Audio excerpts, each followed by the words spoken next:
Are you a technician who wants to set yourself apart? Then the Trusted Technician podcast is for you. I'm Derek Hoferter, coach and trainer at SBE, and on this podcast, we will have experienced HVAC coaches and trainers, as well as top-performing technicians, all sharing their tips and strategies to help you be more successful. This is Coach Derek at SBE, here with another episode of the Trusted Technician podcast.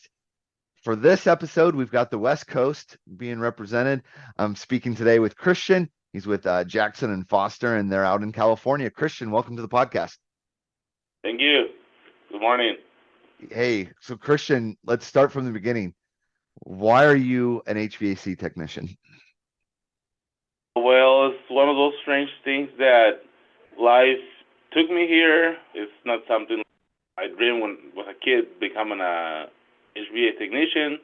I just ended up working as this because of my cousin. He brought me in. I started working as a helper, then an installer, service tech, and that's 16 years later. I'm here now. All right, 16 years. What keeps you doing it? What keeps me doing? It became more than just my job. Now it's my profession. I really like what I do.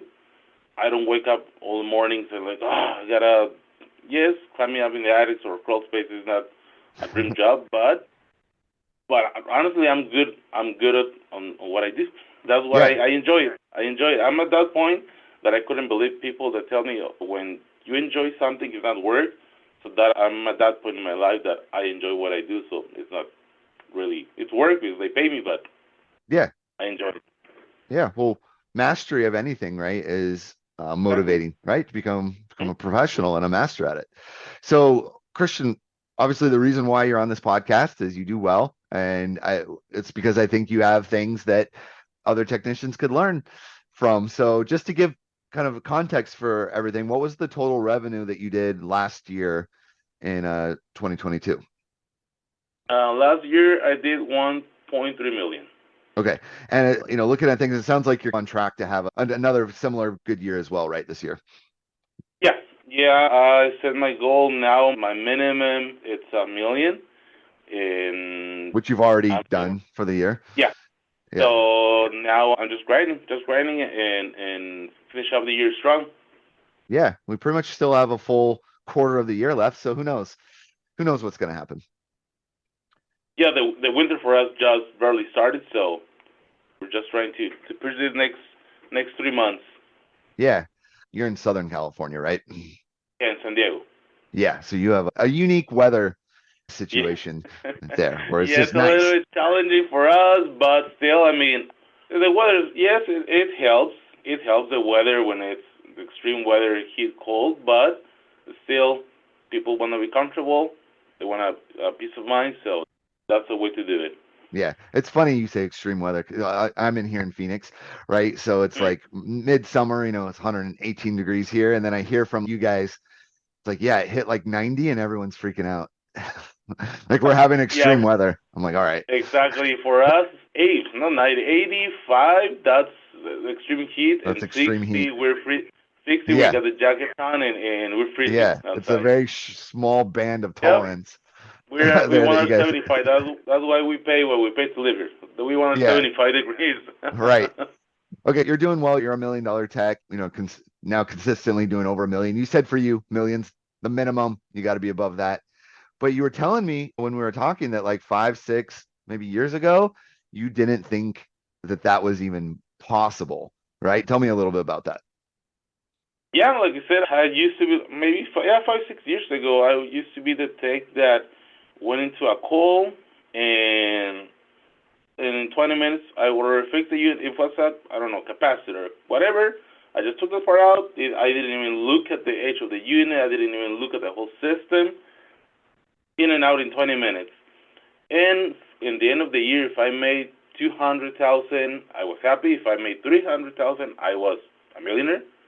And other people, $1 million, like, you're crazy. I'll never make $1 million. You'll never make $1 million. You're a service, not a sales person. You can make I'm not going to be able to do that. Now, that's my minimum. last year that I did it, when I got to a meal, I didn't know how to react. Like, I knew I was gonna get there, but like, well, okay, no, I couldn't believe it. Yeah. So 5, 6 years ago, you're basically the average technician. The average technician in the US does somewhere around 200,000, 250,000 in revenue a year. Hmm. And then now you're not the average technician. You're consistently doing over 1 million in revenue. So what changed? What changed for me is that honestly, the most and still where I get my most is when I go to a conference, listening to other technicians, from other parts of the country, and I see them and really that guy made this much, this other guy made this much money, and talking with them, and they just tell me, you know what, and I made $250,000, $300,000 with 6, 7 calls a day. These guys were making 1 million with only 4 calls a day. Like, whoa, what's happening? So I started communicating with them, making friendships with them, telling and getting around that environment. That helped. Like, I can do that, and I started doing just small things like trust advisor, calling before, taking my time in calls, and that's where I started. Just like I said, it's just the communication with the other technicians. That's what really helped me. Okay, so Um, you learned, you yeah, found guys that were and the doing the SBE crazy program. numbers. Yeah, Yeah, and just started yeah, to like copy what they did. exactly. Yeah. Okay. So was it kind of like a gradual, like did you go from like 200, 300,000 in revenue to like 400 to 500 to 600? Did you make kind of a big jump at any No, point? no. Yeah, I went from like 300,000 to 7, Wow. then 9. In that year that I made 9, like 920, 950. I was really disappointed because I didn't make it. I mean, it was the Yeah. most money that I made in my life, but I was Yeah. disappointed that I didn't Yeah. make that in gold. That was 3 years ago that I didn't make gold, and I took it personal. Like, okay, I'm gonna make a million. I'm Okay. gonna So make a million. that's a pretty fast change. That's a Yeah, pretty quick, especially because you said, right, you've been a HVAC tech for like 16 years or so. yeah, 6 years. So you had a lot of habits. You had a lot of habits of Mhm. doing things one way. So you must have made a lot of like very intentional, I can't do it the old way type, because that's a quick change in the matter of 2, 3 years to go from two to 300,000 to over 1 million. Yeah, and right now that I look back, like all that money that I left back there, and yes, I was doing like service to the customer, just going replacing, like I said, a part, boom, in and out in 20 minutes. But what I wasn't realizing is that that same customer was calling maybe a couple, 3 months later, say, hey, now this is going on because I didn't look at the big picture.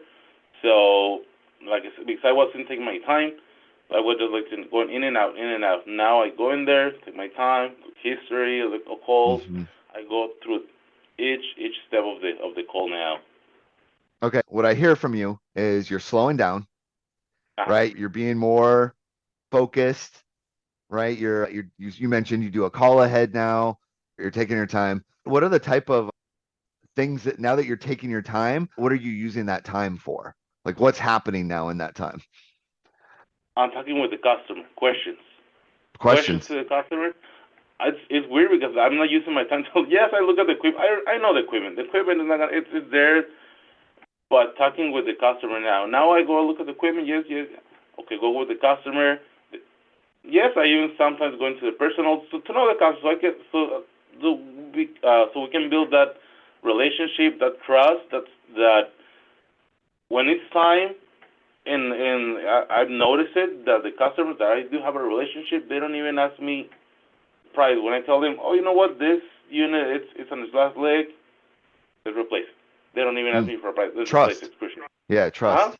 And exactly because I built a relationship that, like I said, equipment is equipment, but now I'm using that time that I just went in and out to talk with the customer and just talk.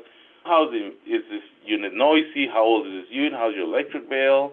All those questions. Now I'm asking, and that's where I noticed because I didn't really like to talk to people before. I didn't like to talk to customers. I didn't like to talk to them before, but now it's like you said. That's what I think it's my most major change that now I can communicate with the customers, even from the call. Hey boss, this is Chris. Oh hey, is that you gonna give me your problems again? Yeah. Oh well, okay. So from the call, I'm already like breaking the ice. Like, That's good.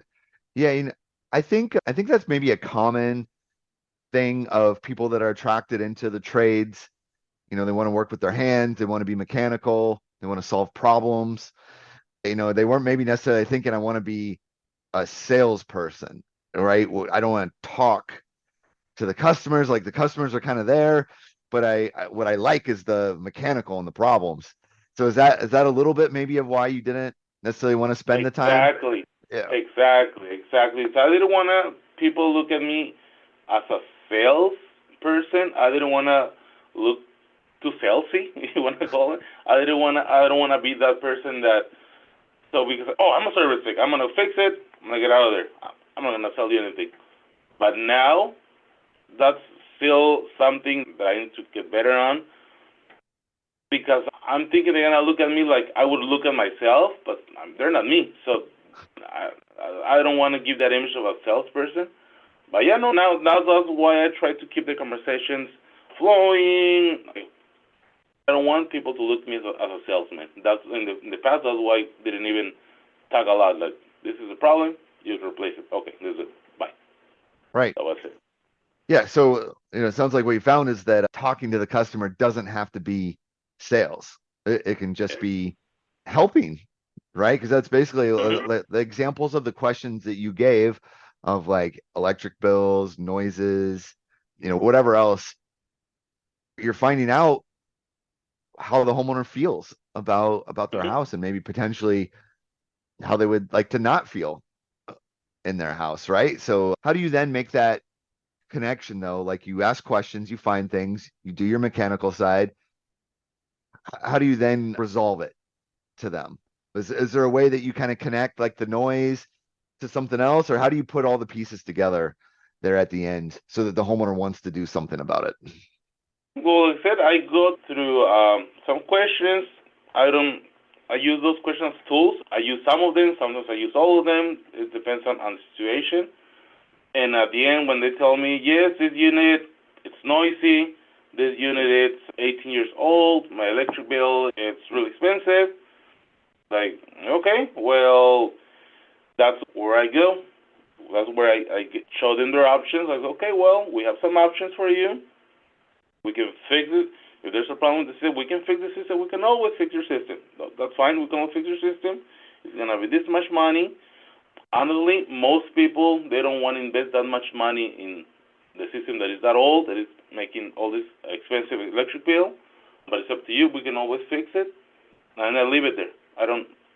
That's the other thing that I don't mind shutting up. Like, look, I leave it there. Yeah, They at the repair, like, yeah, it's expensive for 18-year-old system. How much is a new system? Oh, okay. Well, we have these other options. Then we yeah, jump in. I really don't like people telling them that they need a new system. I wait for them to ask me why because I feel like again how I would see myself. If I tell them you need a new system, that moment they're gonna okay, this guy's trying to sell me something. yeah. They're gonna be, hey, you're a salesperson. Yeah, Like, right? Yeah, exactly. So yeah. that's why I tell them we can always, if it's even 25 years old, we can always fix it. This how much is replacing, and I just look at them and how much is the new one? Okay, well you have these options. Da da da da. What are you looking for? I That's like when that. we jump. I like that. Options, making sure that Mhm. you're giving them all their options, not Mhm. trying to influence an No. option and letting like they need to trust you, but then it sounds like also too you need to trust them a little bit that they're able to on their own make the best decision, Yeah, right? yeah. That's Like, so just on my tablet, I put them the options in and done. I explain there's the basic, the better, the best, and the premier, whatever.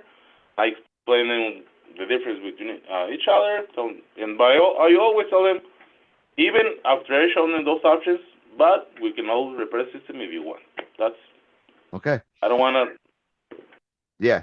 Though I love that you're talking about options, giving the homeowner options. That's how you bring it together. You give them their Mm-hmm. options. I love that. It's a great strategy, right? That's part of the process. So when you were back 5-6 years ago in that typical average technician mode of 200 to 300,000, I'm guessing you didn't probably give a lot of options back No, then. no. Let's say I was wanting to a 15, 18-year-old condenser, capacitor blew out, went in, told him your capacitor is wrong, blew out, we need to replace it. Okay, let's replace Boom, it. done. Here's your bill. Thank you. Bye bye. Yeah, 20 no minutes in and options, out. zero options. Yeah, Mhm. it's a what you're saying is a very important thing for anyone listening to hear, that I think just the act of offering options, just doing it, just always Mhm. every call, everyone has options, always giving options, you'll do better, right? Options and You'll do better. recommendations. Even if you go just a tune-up, if everything's just recommendations. If the motor has some oil, the ducting has some leaks, and those recommendations in 2 3 years, when you tell them that it's gone, they're not gonna even argue with it. Oh, you know what you've been telling me 2 3 years ago? You told me about this. Let's do it. They don't even Yeah, gonna. being always being thorough, giving them all their Huh? options and all Yeah. that. That's really good. So, Christian, final question, because we've got to wrap this up, and I know you probably have calls to go run today and do some work. Unfortunately. Yeah. So, Christian, I know that there's going to be a lot of technicians listening to this that are in that spot that you were 5-6 years ago, where they're doing 200,000 a year, 250,000 in revenue, and maybe they're listening to this podcast because they want to change, they want to do better. What would you say to that person that's listening right now? Take your time. Look at the big picture. When you go to a call, first talk with the customer. Just talk with the customers. Ask questions. Age of the system, the noise levels. Just ask questions. Ask as many questions as you can. Go into your system and same thing. Just look the system completely. Lots of pictures and videos. Lots of pictures and videos, so you can show the customer this is what's going on. Show them so they can see, or walk into the unit so they can actually see the problem, or what's gonna be a problem. But just take your time on each call and just do lots of recommendations. That's it. Leave Take them your with some time and options. lots of recommendations. Yeah. All right. Love it. Christian, thank you so much for taking the time to join us and share.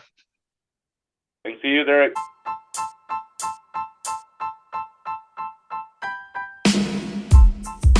Thank you for listening to the Trusted Technician Podcast. If you would like to learn more about SBE, you can find us online at sbeodyssey.com. If you enjoyed today's episode, we would appreciate it if you would leave us a review. Thank you for tuning in, and we'll see you next time.